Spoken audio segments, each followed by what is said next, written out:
चोर आज बच्चों की खिलौने वाली गाड़ियों को चोरी करके ले जा रहे हैं। आज उनकी गाड़ियों को पैर से मार खाएगा। आइए देखते हैं कौन सी गाड़ी चोरी की है।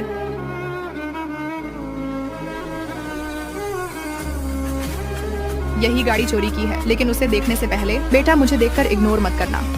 इस बार जो भी एग्जाम में पास होना चाहता है मैं उसे पास कर दूंगी, लेकिन उसके लिए तुम्हें मेरा एक छोटा सा काम करना होगा। इस वीडियो को एक लाइक और चैनल को सब्सक्राइब करना होगा और अपने 5 दोस्तों के साथ शेयर करना होगा और जाते जाते कमेंट में सरस्वती मान लिख देना। इस गाड़ी का तो पापड़ ही हो गया।